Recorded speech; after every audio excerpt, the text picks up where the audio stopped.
নমস্কার বন্ধুরা, আরও একটি গুরুত্বপূর্ণ আমি পয়েন্ট নিয়ে চলে এলাম। এটা আমাদের দৈনন্দিন জীবনে খুবই প্রয়োজনীয়। আমার এখনকার টপিক যে আপনি নিজের গুরুত্ব কী করে বাড়াবেন।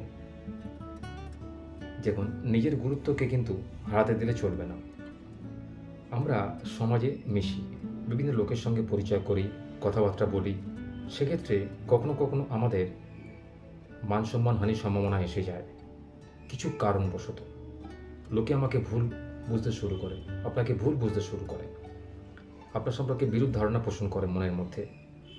তো কী এমন কাজ যেটা করলে এরকম হতে পারে? আপনার মান সম্মানের ওপর আঘাত আসতে পারে, আপনাকে লোকে অপছন্দ করতে পারে, আপনার গুরুত্ব কমে যেতে পারে। তো আসুন আমি আজকের আলোচনার মধ্যে জানাবো যে এই কী গুরুত্বপূর্ণ কাজগুলো আপনি করবেন আর কী করবেন না, যদি আপনি আপনার গুরুত্ব জনসমক্ষে বাড়াতে চান বা সমাজের মধ্যে বাড়াতে চান। কী কাজ আপনি করবেন না।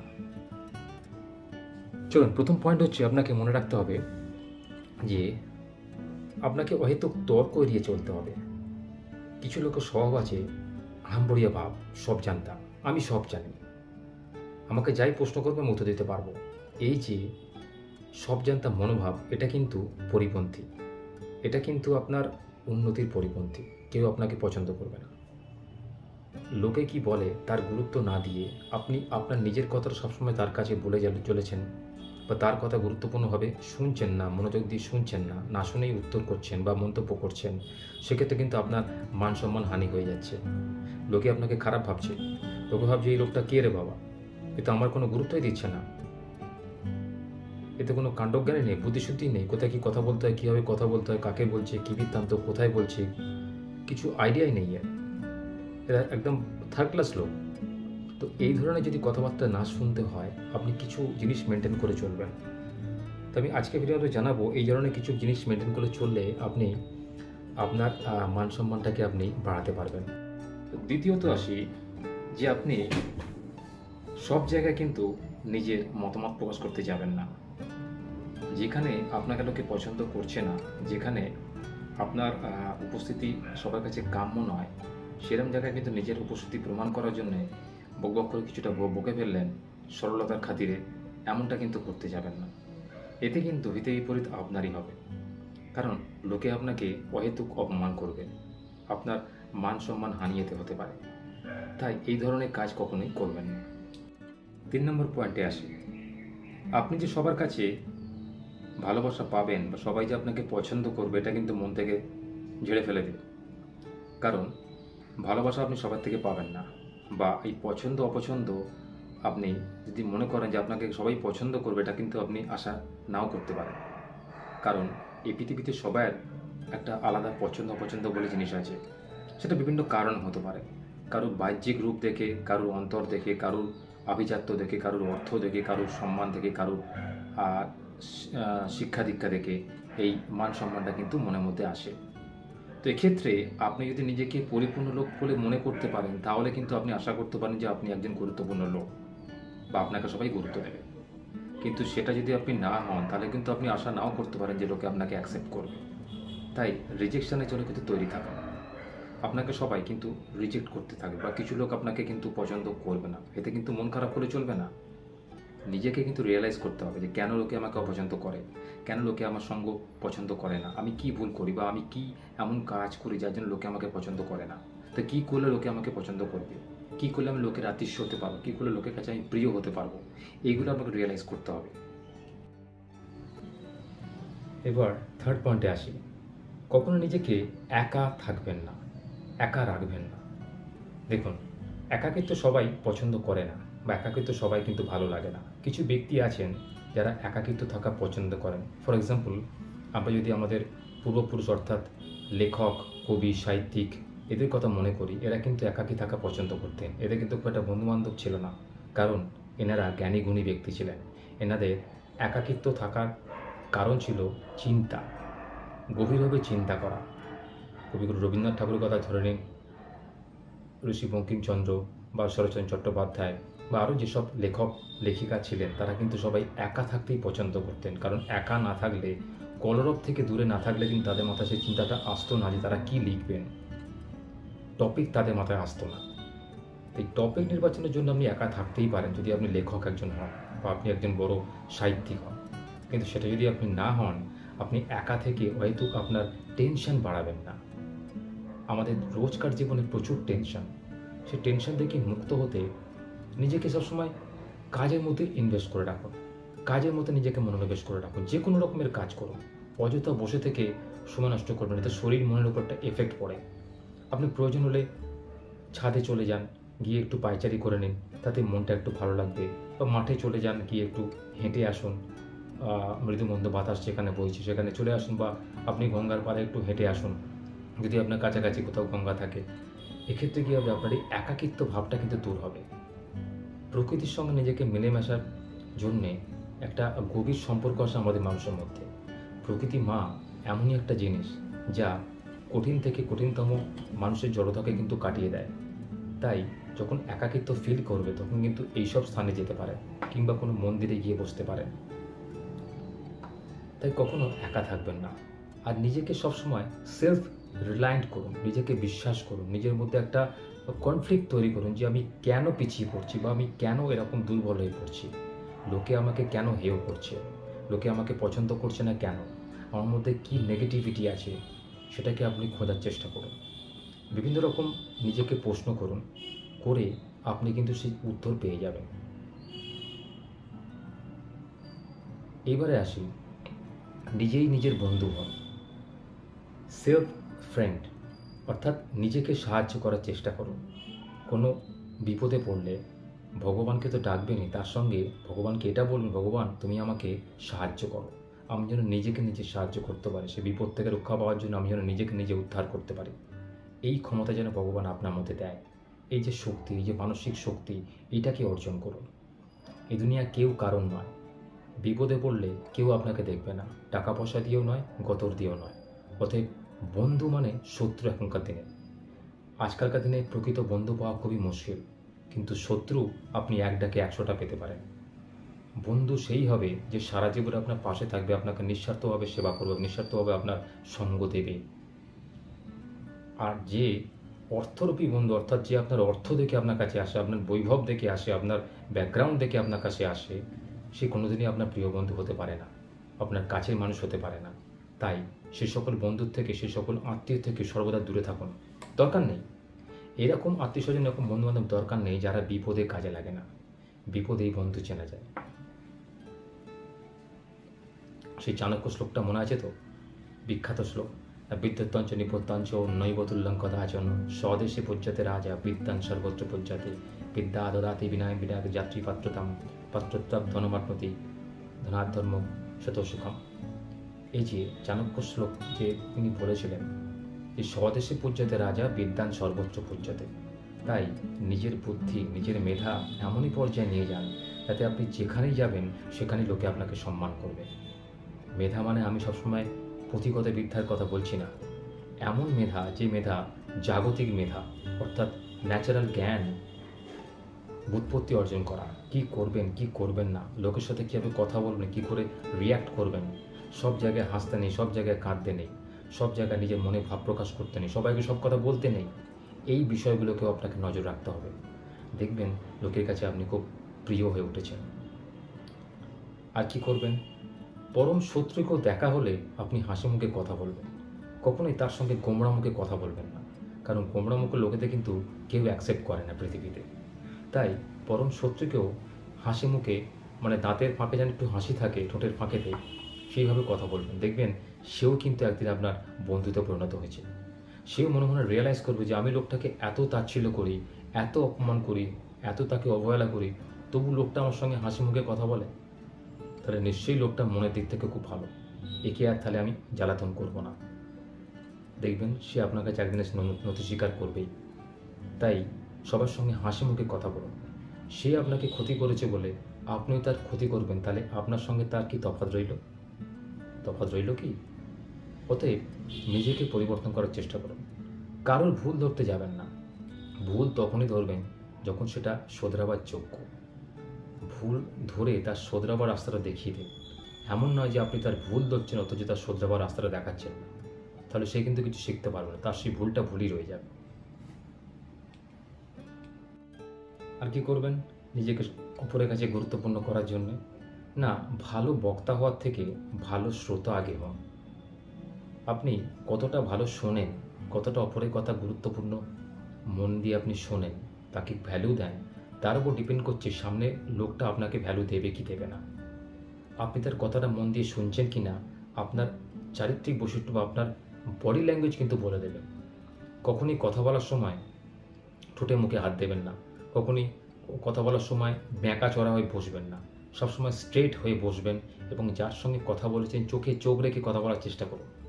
দেখবেন চোখে চোখ রেখে কথা বলা সেই বলে, তারাই বলে যাদের মধ্যে কনফিডেন্স আছে। যাদের মধ্যে কনফিডেন্স লেভেল হাই তারাই জানবে চোখে চোখ রেখে কথা বলে। আর যারা দেখবেন কনফিডেন্স লেভেল লো তারা দেখবেন অন্যদিকে তাকাচ্ছে, এদিক ওদিক তাকাচ্ছে, পায়ের দিকে তাকাচ্ছে, অন্যদিকে তাকাচ্ছে।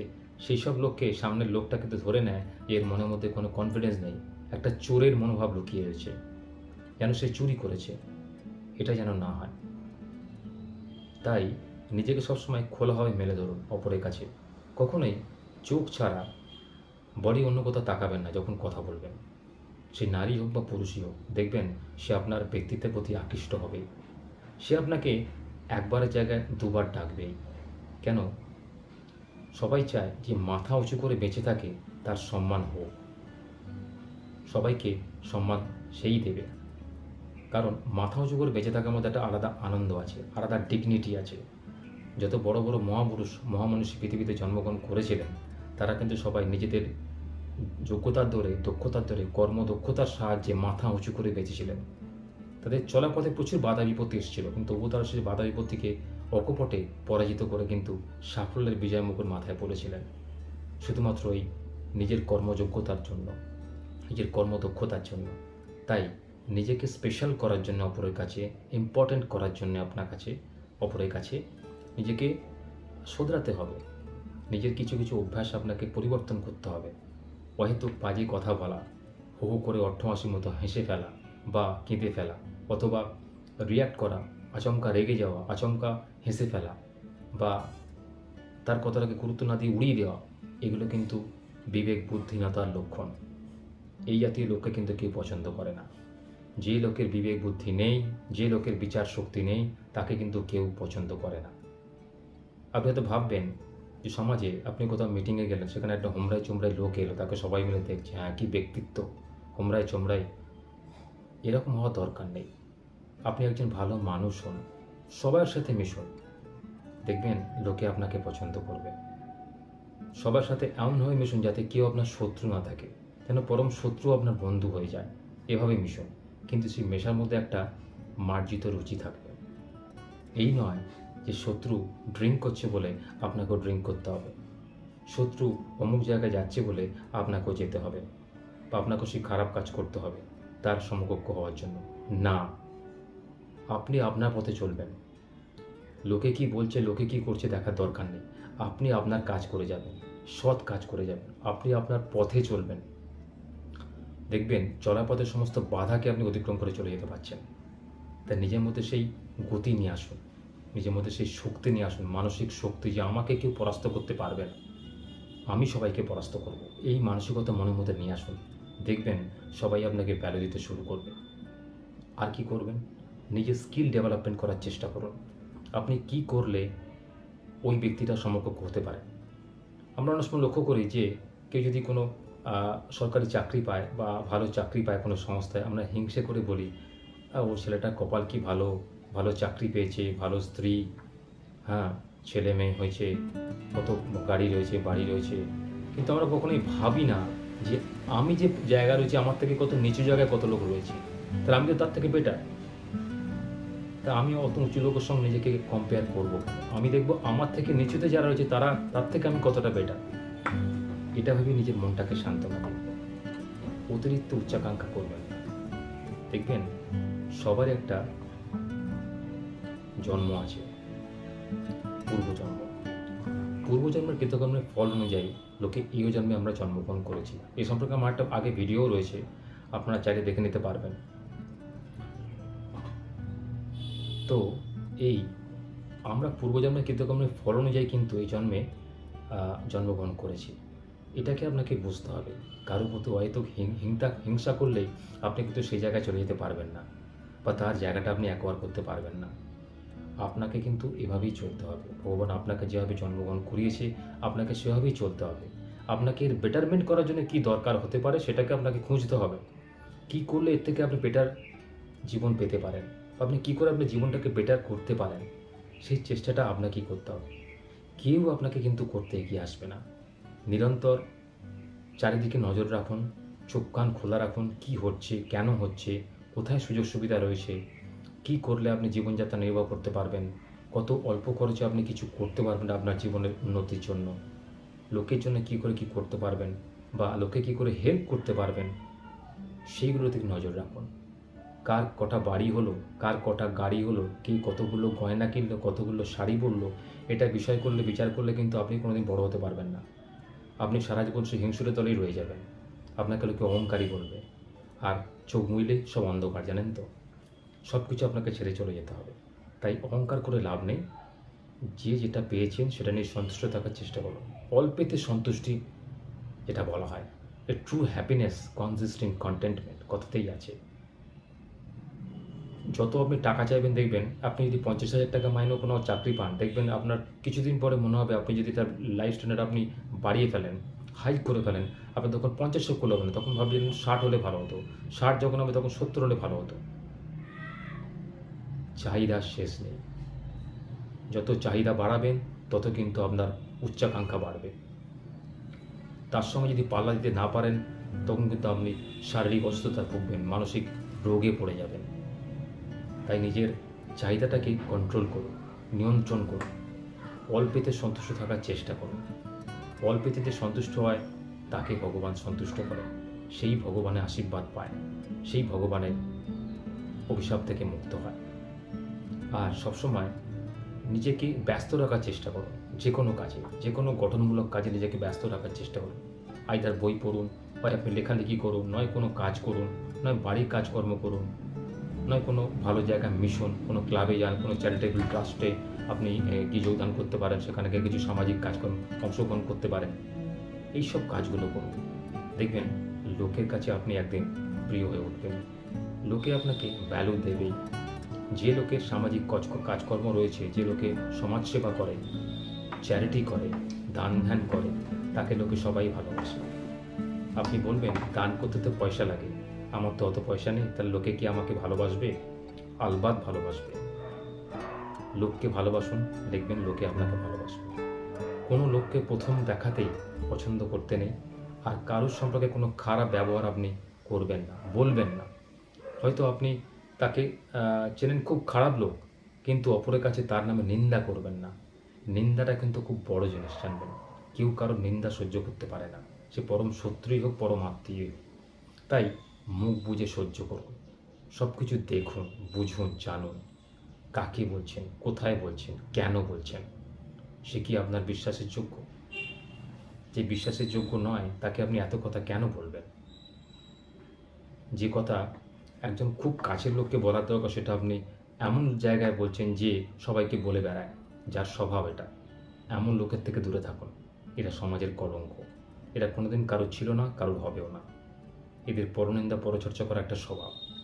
এই ধরনের লোকের থেকে, এই ধরনের নারীর থেকে দূরে থাকুন, আপনি ভালো থাকবেন। তাই এই যে পয়েন্টগুলো বললাম, এগুলোকে যদি বিচার করে আপনি প্রত্যেক দিন অভ্যাস করেন, তাহলে দেখবেন আপনাকে লোকে পছন্দ করতে বাধ্য। আপনি লোকের কাছে আতিশ্য হবেন। লোকের কাছে আতিশ্য হতে গেলে নিজেকে আগে ভালো হতে হয়। নিজেকে ভালো করুন, নিজের কাজটাকে গুরুত্ব দিন, বেশি বেশি নিজেকে ব্যস্ত রাখুন। দেখবেন লোকে আপনাকে ভ্যালু দিতে শুরু করবে, লোকের কাছে আপনি মর্যাদা পাবেন।